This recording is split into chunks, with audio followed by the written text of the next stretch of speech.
Hágale. El día de hoy vamos a platicar sobre el calentamiento global con Javier Ulloa y Pablo Moctezuma. Javier Ulloa, ¿cuál es tu opinión respecto a las causas del calentamiento global? ¿Y existe el calentamiento global, Javier? El lapso de tiempo que afirman las autoridades mainstream, digamos, la ONU y el IPCC, que es el International Partnership for Climate Change, corríjanme si me equivoco, sí, se está Panel, calentando, pero sí. se está calentando el planeta, pero no es del todo certero, dado que hay muchos otros factores que aparte del dióxido de carbono, que pueden hacer variar la temperatura. De hecho, hubo una época donde la emisión de dióxido de carbono, específicamente la década de 50, 60, 70, donde la emisión de dióxido de carbono crecía muy rápidamente las emisiones debidas a la actividad humana y sin embargo la temperatura bajaba.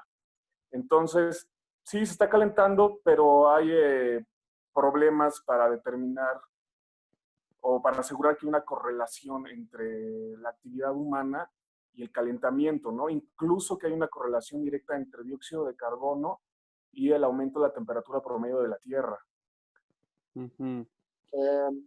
Eso es un punto muy controvertido, dado que se ha visto que sí afectan otros factores y no en poca medida.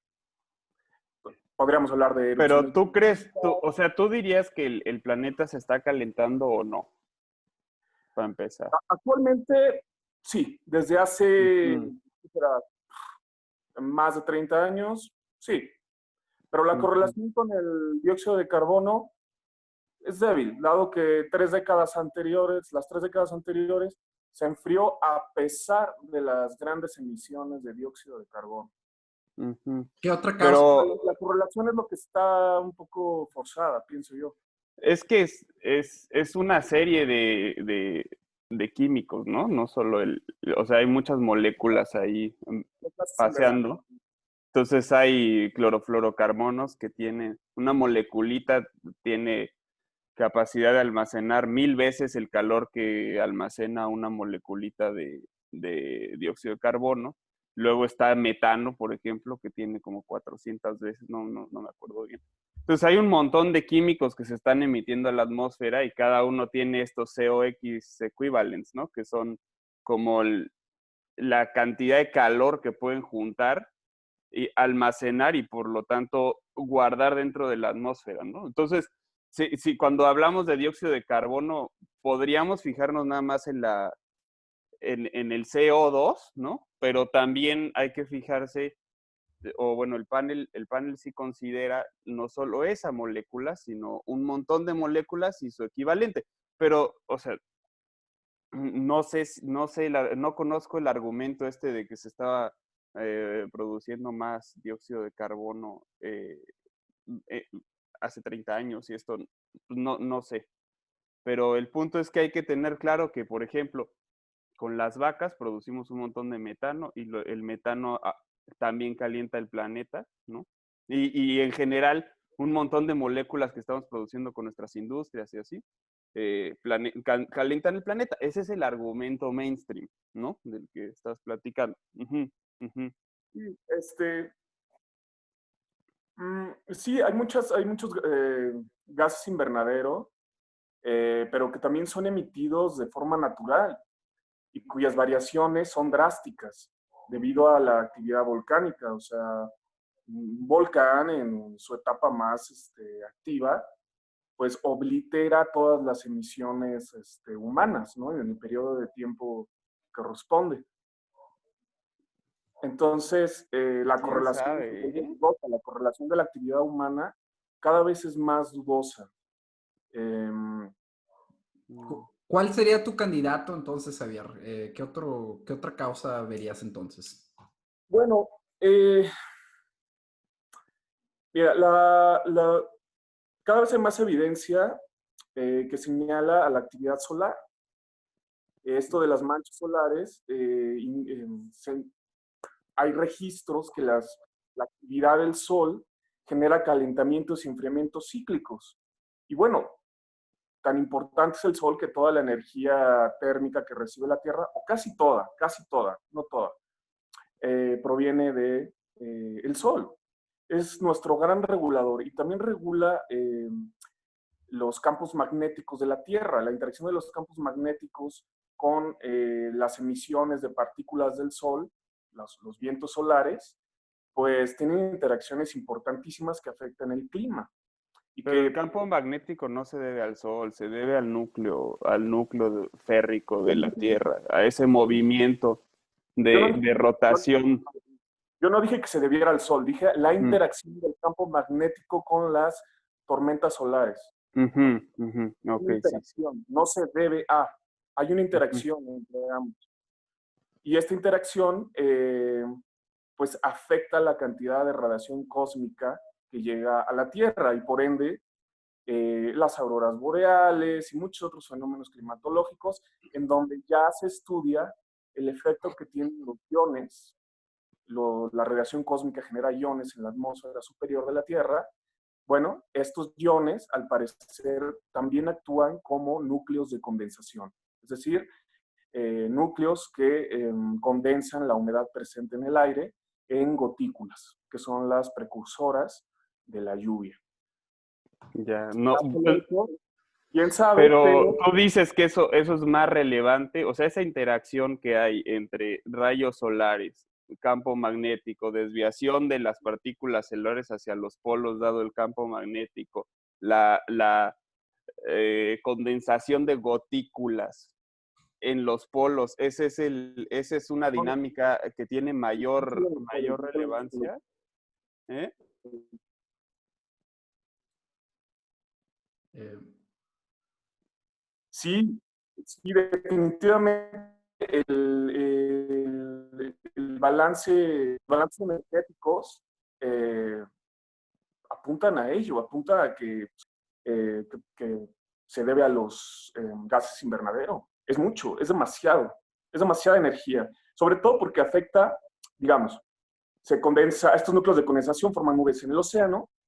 Hay otros núcleos de condensación, esto hay que aclararlo. Pero Son, si estuvieran en los polos, sería más bien sobre las no capas solo de con los hielo. polos, la radiación cósmica afecta a toda la Tierra y la cantidad de radiación cósmica depende mucho de las líneas de campo magnético, que sí son afectadas por la radiación cósmica, las tormentas solares, perdón. Si A ver, estas nubes no, de acuerdo, o sea, ahí está claro, ¿no? Que es lo que tú propones como un buen candidato. Se me hace, o sea, hay la verdad otros, es que y hay otros. O sea, hablando de los gases invernadero, están las erupciones volcánicas, que como te digo, en el periodo de tiempo más activo de un volcán obliteran todas las emisiones humanas. no, lo veo muy difícil, no, no. O sea, ve la cantidad de combustibles fósiles que estamos quemando diario en el planeta, o sea, ve cuántas ciudades hay, cuántos. Un volcán en su pico de actividad oblitera todo eso, en emisiones de gases. Probablemente, ¿En no qué sé, escala? O sea, un volcán contra las emisiones antropogénicas de toda la Tierra. o sí, o ¿En, sí. en qué periodo? O sea, ¿lo supera en un día, en un año? Por ejemplo, este periodo en el que hubo un enfriamiento, en los 60, 70, dicho, hay documentales muy curiosos donde se muestra eh, cómo el consenso científico eh, señalaba una amenaza por enfriamiento en los 60, 70. O sea, anunciaban una glaciación próxima y la muerte de la civilización por enfriamiento. Bueno, ¿por qué decían esto? Porque los termómetros indicaban que la temperatura promedio de la Tierra se enfriaba. ¿Ya que se debía a eso? Estoy olvidando ahorita el nombre exacto del volcán, desgraciadamente, se los doy en un momento, pero hubo una erupción en esa época que liberó una molécula que tiene un efecto contrario al efecto invernadero. Es decir, refleja la radiación solar. Los gases no acumulan calor, sino que atrapan la radiación, que es una cosa muy distinta. Si hablamos de almacenar calor, estamos hablando de calor específico. No es así como funcionan los gases invernadero. Más bien atrapan la radiación, cambiando la de onda esta, de modo que es absorbida por el mar, la tierra o alguna capa atmosférica, no en sí por el gas invernadero. Entonces, este volcán libera que evitan que cierta parte de los rayos solares lleguen a la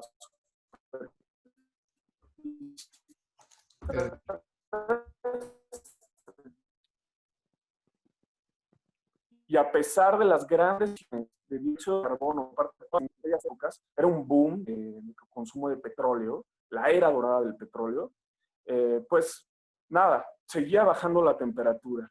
No, a ver, la era Entonces, dorada del petróleo es ahorita. sí, las erupciones. Bueno, en ese entonces también se autonombraban así, o sea, desde su punto de vista era la época de más consumo, mayor crecimiento de la industria y demás, ¿ok? Desde su punto de vista. Igual Ok, desde su punto de vista, vamos a se platicar avecinaba un una poco, ¿no? glaciación. Porque ya hablaste 15 minutos y no he podido decir nada. Sí, adelante. O sea, el punto es, hay otro componente importante, que es que la mayor parte del ciclo del carbono no está en la Tierra, en la superficie terrestre, se da en los mares. Entonces, por ejemplo, la mayor captación se da por pequeños microorganismos en el mar. Y una erupción volcánica lo que puede hacer es liberar hierro, por ejemplo. Y el hierro lo que hace en los mares es aumentar la actividad biótica en general. Esa actividad biótica, por lo regular, captura dióxido de carbono. Entonces, eso puede haber sido una de las razones por las que hubo un cambio medianamente drástico. O sea, estamos con la idea de que en la Tierra está el ciclo del carbón, pero en realidad tierra y mar, el mar es mucho más relevante Las algas, ponderadamente, ¿no? en masa, ¿cómo llaman? Masa, no es masa biótica, es masa, biomasa. La biomasa de los mares es... Entonces, puede ser. Ahora, yo sí creo que el cambio climático es con una tendencia caliente, porque o sea, yo lo he vivido, ¿no? Cada vez hace más calor. La verdad es que puedes ver los termómetros. En los últimos 5 años hemos tenido 3 o 4 de los años más calientes de los últimos 100. O sea que sí hay una tendencia bastante clara a calentarse, según yo. Y además, a mí sí me suena, claro, esto es una cuestión de percepción y de intuición, pero la, la forma en la que hemos transformado los paisajes y los hemos convertido en masas que refractan el calor, pues sí suena viable a que estemos calentando la cosa.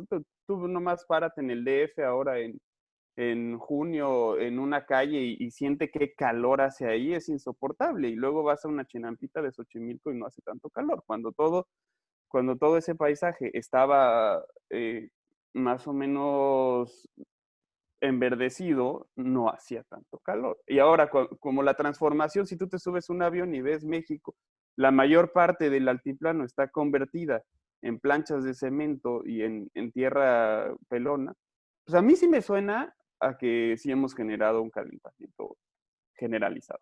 Pero vamos, cada quien puede creer lo que quiera y tampoco es que los argumentos de datos sean la única Habrá que cosa a la medirlo, que se ¿no? Habrá pueda que medirlo. recurrir.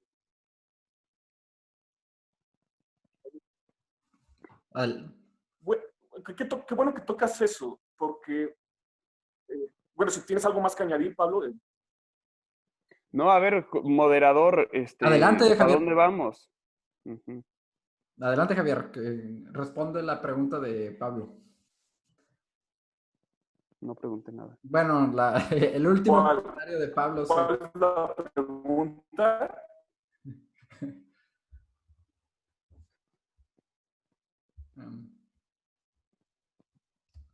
Prosigue, Javier.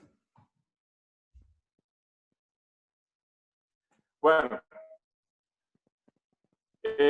sí, no todos son datos, pero creo que hay el IPCC, International Partnership for Climate Change, que es como la institución más oficial y con más financiamiento.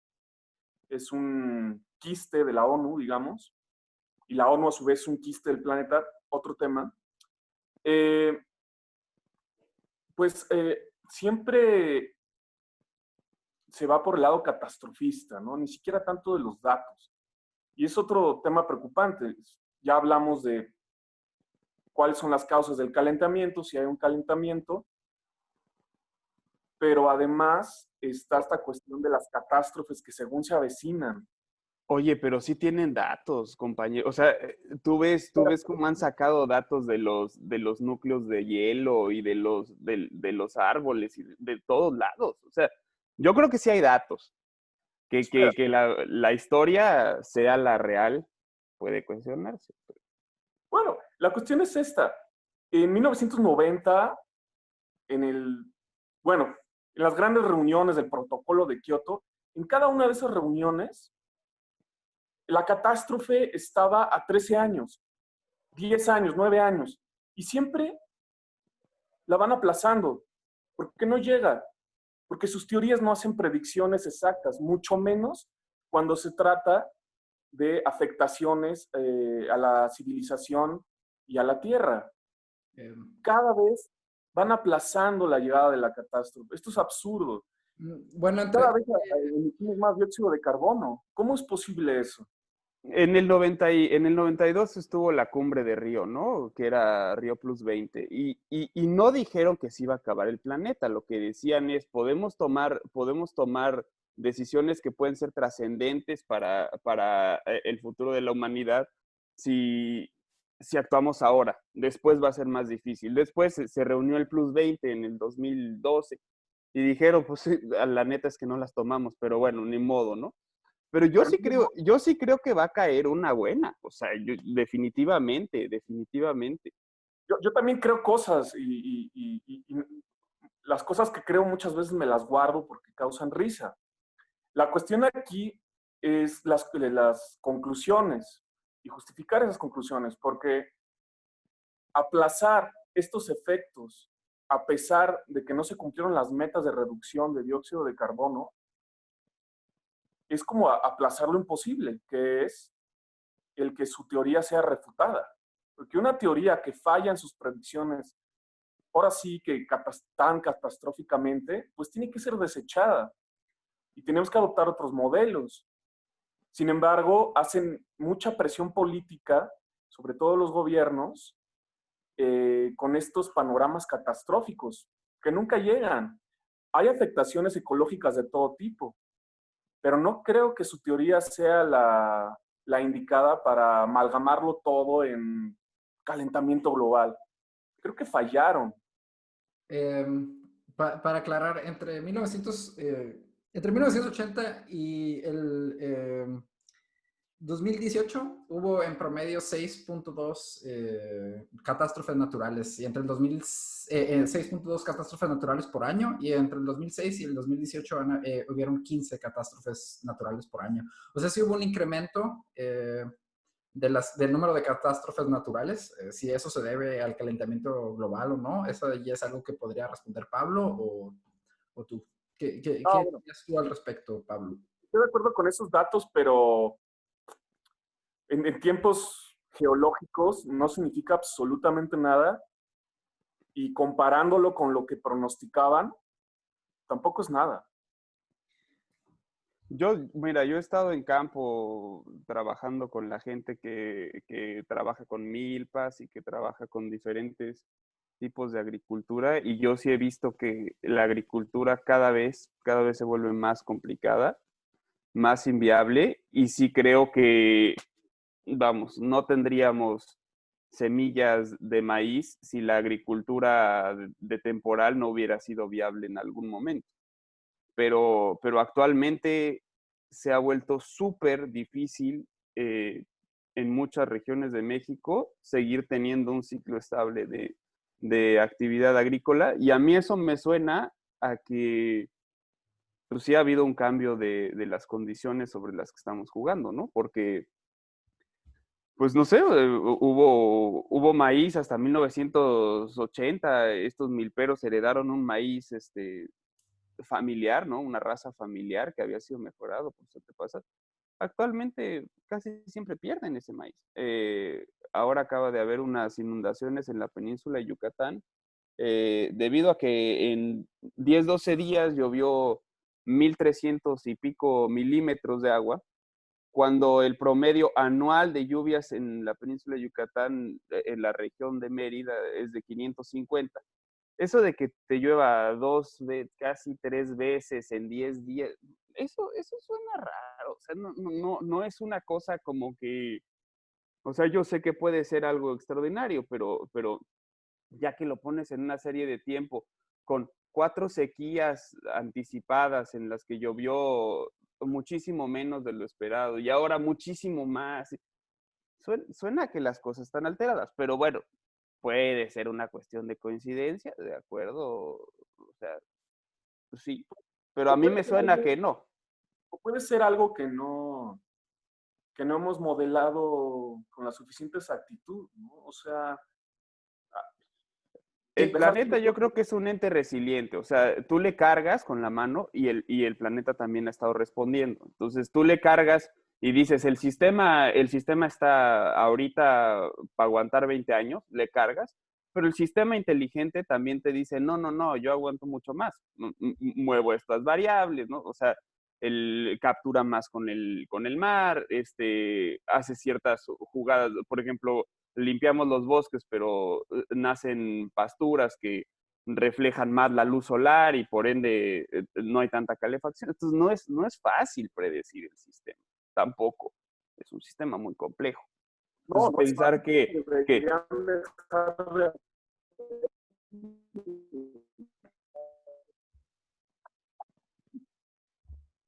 Continúa, Javier. Ok. Bueno, es que sí, es complejo y por lo mismo no deberían atreverse a hacer predicciones de tan largo plazo y con escenarios tan catastróficos. Es muy variable. Y sí, parece que cada vez hay más variabilidad, pero no sabemos cuánto va a durar esa variabilidad, ¿no? En tiempos geológicos no estamos viviendo nada, pues, o sea, son fracciones de tiempo mínimas en tiempo geológico y sus y sin predicciones son... embargo, cambios impresionantes, o sea, hay cambios impresionantes en la densidad de población, cambios impresionantes en la cantidad de emisiones de carbono equivalentes, cambios impresionantes en muchas cosas. Entonces, es un periodito muy chiquito, pero en los que se pueden ver unos cambios muy raros. Y uno de los argumentos fundamentales de reaccionar ante el cambio climático es que el cambio climático puede reaccionar no solo en una forma continua en la que tú ves, le empeoras un poquito y entonces se pone más difícil el clima en una forma proporcional. Hay una teoría que se llama la de cambio en histéresis, que dice que en algún momento puede haber un escalón, ¿no? Puede haber un cambio indiscreto, un brinco severo en el comportamiento. Y entonces, por ejemplo, por primera vez en la historia de la humanidad ya vimos una imagen por ahí de 5 huracanes al mismo tiempo, ¿no? Ese tipo de cosas es como, boom, ¿qué tal que de repente de un año para otro tenemos 100 huracanes? No sabemos, pues, cómo va a funcionar el sistema, cómo va a reaccionar el sistema complejo. Y eso es lo que asusta. Ahora, ¿cómo planear? Pues bueno, pues, estamos en una sociedad que está construyendo puentes y haciendo un montón de macropendejada. Entonces, la macropendejada toma mucho tiempo para hacerse. Pues la gente planea la macropendejada a mucho tiempo para eso, ¿no? Planeas bonos de la bolsa a 10 años, planeas no sé qué. Bueno, pues así están planeando y con ese tipo de políticas, pues. Adelante, Javier.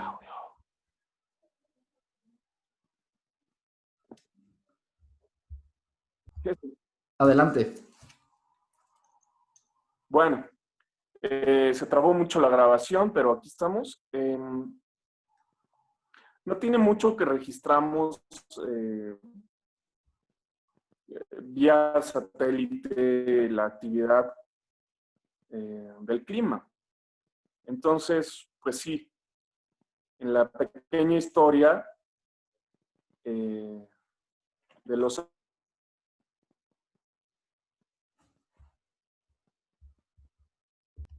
Continúa, Javier.